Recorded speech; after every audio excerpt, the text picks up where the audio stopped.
This is Cheryl Beckridge, and today I'm going to show you how to fix a mistake or repair a column of stitches that is a combination of knit and purl stitches. In this case, we're looking at garter stitch, which when you're knitting it and you're knitting flat, that's knitting every row. But when you look at the fabric, it looks like a row of purl stitches. That's the bump that you see alternating with rows of valleys there, and those are the knit stitches. So purl stitches, knit stitches, purl stitches, knit stitches. So if we've got a stitch that we need to fix or something that's run down, it will look like this. And I've got this Fix a Stitch tool, which is the tool I'm going to show you how to use today to fix the stitches, but I've got that inserted through the last live loop. Now you see these rungs of yarn going across, and part of the rungs are on this side of the fabric, the side facing us, and then there are another set of rungs that are on the back side of the fabric.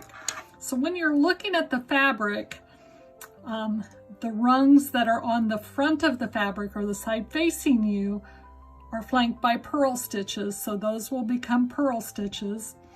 Then there are also rungs that are on the back side of the fabric, and those are flanked by knit stitches, and they will become knit stitches. So the first thing we need to do when we start to fix is to determine if the live stitch, the last live loop, is on a row of knits or a row of purls. And it is on a row of purls. We can see those here and here, and that loop is coming out of a purl stitch. So we need to find the next knit rung, which is on the back of the fabric. So we'll find that right here, and we can just double check by looking in the back. It's there, and I'm going to just put my finger on it and pull it through to the front so that we can easily find it. So to fix a knit stitch, we've got the live loop on our tool, and we're going to stick that tool underneath that rung and pull it through the live loop. That creates a new live loop. Now the next stitch we need to fix is a purl stitch, and that works a little bit differently. As you can see, this tool has a hook on each end. And we're not going to use this hook this time, but we're going to use the bottom hook. We place the tool underneath the next rung that is flanked by the purl stitches. We're going to pull it all the way through, grab that live loop, come underneath and above that rung, then we twist our tool and we pull that rung through. That creates a purl stitch.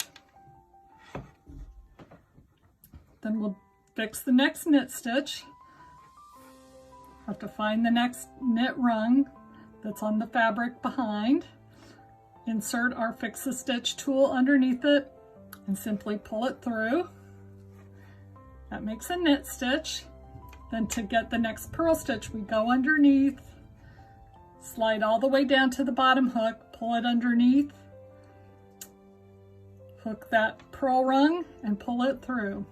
And you continue that way all the way to the top of the fabric, just alternating knits and purls. You can do this with a crochet hook too.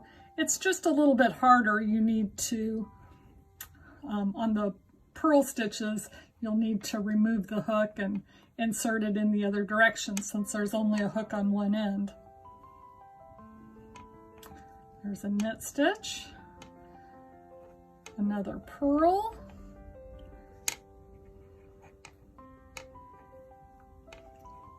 and the last one is a knit stitch. And then we're back up to our needle. We've got the fabric repaired. So that is how you fix a drop stitch or a mistake in garter stitch or seed stitch, or really any stitch that's a combination of knits and purls. You just need to determine whether the next stitch will be a knit or a purl, and then pull it through the appropriate way for each one. Thanks for watching. I'll see you next time. Happy knitting.